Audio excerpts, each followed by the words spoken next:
The Durian Heat, bringing big ideas and critical opinions in Southeast Asia. So overall, at that conference, when you talk about the Malaysian team, what was the team's commitment and team's participation in that COP21?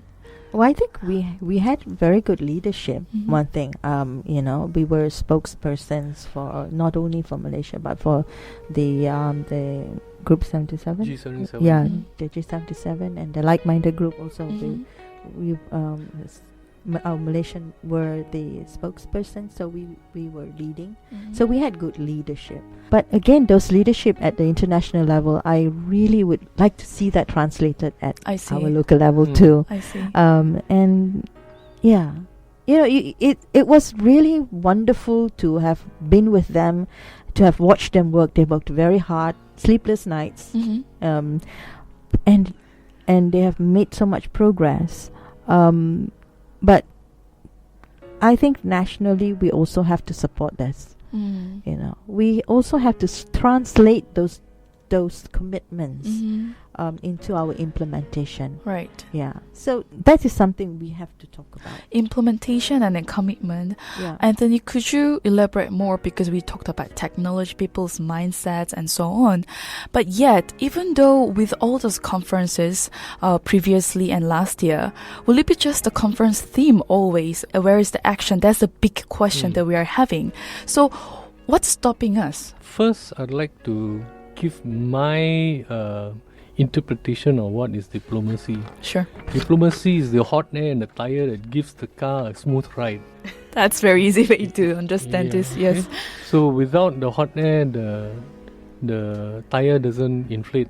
Unfortunately, when it comes to negotiations, there's a lot of hot air also, Mm-hmm.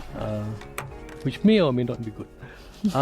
Now, in terms of Malaysia's performance in the international arena, I will agree with Sunita, Right. in the sense that Malaysia had a number of rather important interjections during the plenary sessions. I think it was it Prof.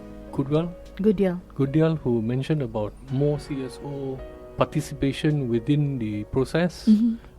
Unfortunately, within the international environmental NGO, a question mark came out as to why is it CSO activists in Malaysia are not allowed to speak in Malaysia. And that actually became a rather touchy issue. Yeah, of course. Yeah? So on one hand, yes, the delegation did a very good job in Paris. That needs to be translated here. Mm-hmm. That's what she mentioned also. Yes, Yeah. that needs to be translated here.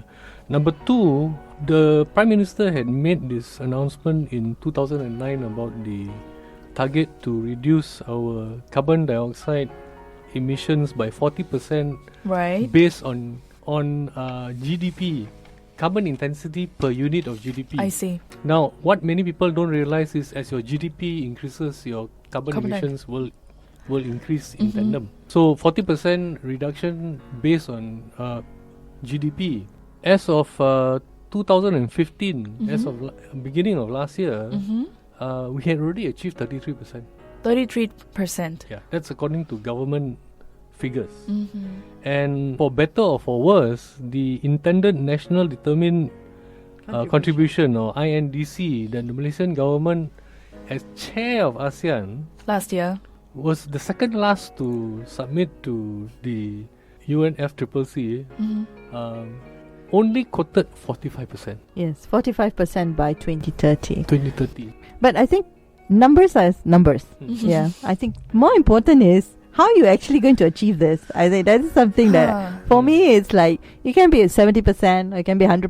It doesn't really matter. But I think what is really that I would like to see is where's the point for implementation. Which is why until COP21, ongoing joke among Right. the environmentalists is, number one, CO2 emissions will increase whenever they have an international meeting. That's Oh true. my God! Yes, you have 15,000 to. people flying around. Yes. Number one. Number two, it becomes a yearly circus because Yeah. the same people will be talking the same thing.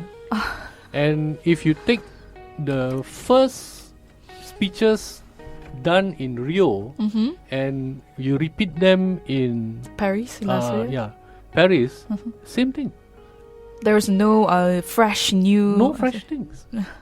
So very often, I if anybody calls me up and say, "Hey, do you have any comments about what's happening in COP20 or COP19?" You just look at what I said 2 years ago and you just reprint. It's the same thing. It just keeps going on. Everybody knows we have to take action. Money has to be put in. Yes. Transfer of technology has to be done. So awareness is there. Capacity. Question is action taken or not. International negotiations on climate change, CSOs are quite left outside. Left behind, Yeah. I would like to say that to congratulate actually the Malaysian government, because for the last COP21 at Paris, where we negotiated the Paris Agreement, the Malaysian government it did include some CSOs, and I was lucky to be one of them. And lucky also in a sense that I come from the National Council of Women's Organization, and this is a non-traditional environmental group. So we were given space to go and be part of the negotiation process and be part of, advocating women's voices. So this is something which I thought that for the Malaysian government, it is a very, very progressive move. And we should congratulate the Malaysian government, the minister and the department, and the Natural Resource Ministry, who have taken the lead and allowed us inroads to this. But then again, like Anthony is saying, the journey is still ongoing, and it's a very challenging journey. It's a very long journey as well. It is. But give and take, I think it's important actually to be part of something and to be actually at the table. And that is something that is very difficult for a lot of CSOs.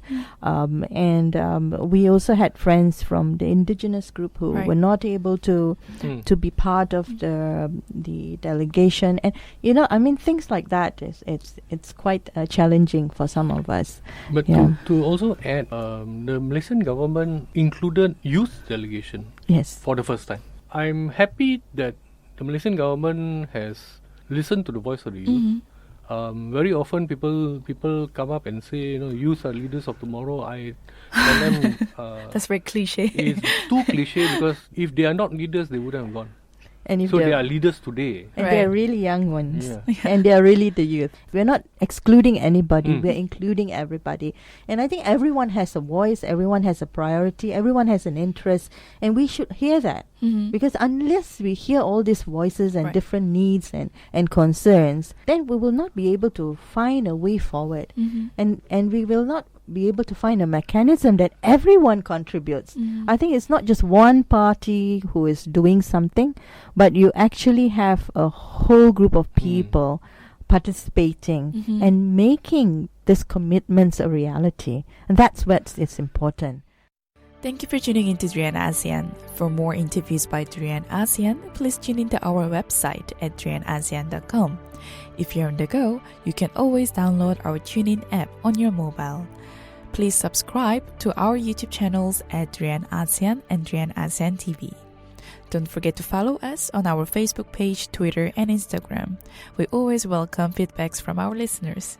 Stay tuned with the Durian Heat from Tuesday to Thursday, the same time at 1 to 2 p.m. GMT+8. You're now listening to Durian ASEAN, the voice of discovery and sharing.